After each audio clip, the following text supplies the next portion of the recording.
பெண்ணியம் பேசும் உங்களிடம் கண்ணியம் உள்ளதா என தவேக பெண் நிர்வாகி ரஞ்சனா நாச்சியார் தவேக தலைவர் விஜய்க்கு சரமாரியாக கேள்வி எழுப்பியுள்ளார். தமிழக வெற்றிக் கழகம் சார்பில் மகளிர் தினம் கொண்டாடப்பட்டது. அந்த மேடையில் தலைவர் பல கருத்துக்களை பகிர்ந்தார்.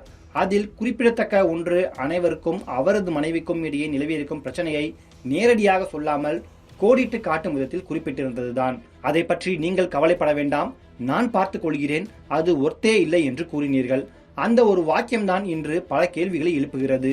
எது ஒர்த்தே இல்லை தலைவா? உங்கள் மனைவியா அல்லது உங்கள் திருமண வாழ்க்கையா?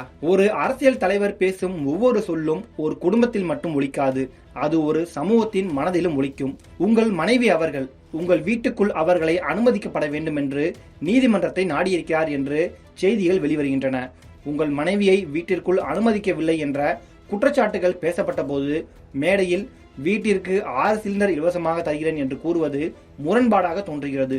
ஒரு பக்கம் பெண்களின் முன்னேற்றம் உயர்வு பற்றி பேசினீர்கள், ஆனால் அதே நேரத்தில் நடக்கும் செயல்கள் இதனை ஒத்திசைக்கவில்லை என்கிற உணர்வை உருவாக்குகிறது. மற்றொரு பக்கம் பெண்களின் மரியாதையை காக்கும் மொழி கூட உங்கள் வார்த்தைகளில் காணப்படவில்லை என்றார். அந்த அரசியல் எதற்காக? உங்கள் உண்மை முகம்தான் என்ன?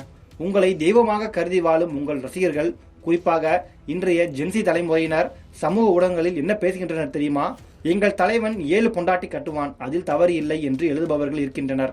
நான் உனக்கு பொண்டாட்டியாக வருகிறேன், உன் மனைவியை விட்டு விலகிவிடு என்று எழுதும் பதிவுகளும் இருக்கின்றன. இந்த மொழி யாரால் உருவாக்கப்பட்டது? இந்த மனநிலை எங்கே இருந்து வந்தது? ஒரு தலைவரின் சொல் ஒரு ரசிகரின் முழக்கமாக மாறும். ஒரு தலைவரின் செயல் ஒரு இளைஞனின் நடத்தை ஆகிவிடும். தலைவன் எவ்வழியோ தொண்டனும் அவ்வழியே என்ற பழமொழி உங்களுக்கு தெரியாதா? ஒரு நடிகையை கூட்டிக் கொண்டு பொதுவெளியில் வரும்போது அதை பார்த்து இன்றைய இளைஞர்கள் என்ன கற்றுக்கொள்வார்கள்?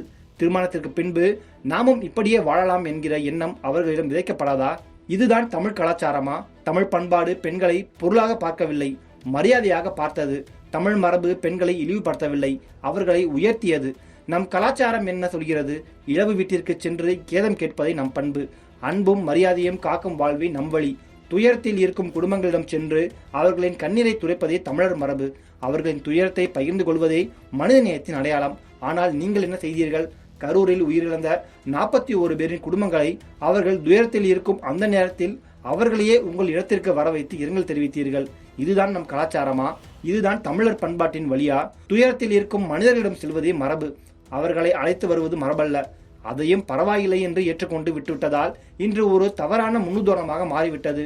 ஒரு தலைவர் உருவாக்கும் நடைமுறை நாளைய அரசியலின் ட்ரெண்டாக மாறிவிடும்.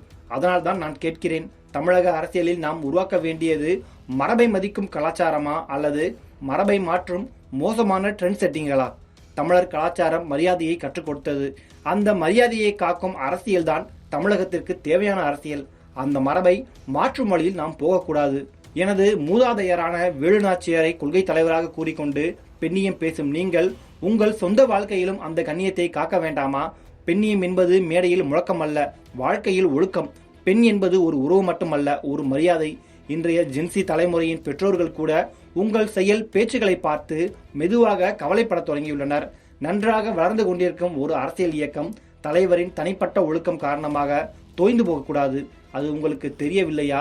அல்லது தெரிந்தும் புறக்கணிக்கிறீர்களா? பிறக்கும் ஒவ்வொரு குழந்தைக்கும் தாய் மாமனாக சீர்கொடுப்பேன் என்று நீங்கள் கூறியிருக்கிறீர்கள். அது நல்ல எண்ணம்.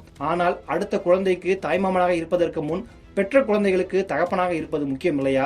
நீங்கள் சீர்கொடுக்க வேண்டாம் தலைவா. இளைஞர்களை சீர்குலைக்காமல் இருப்பதே சிறந்தது. ஒரு தலைவர் சமூகத்திற்கு முன்னுதாரணமாக இருக்க வேண்டும். ஒரு தலைவர் உருவாக்கும் கலாச்சாரம் தான் ஒரு தலைமுறையை உருவாக்கும்.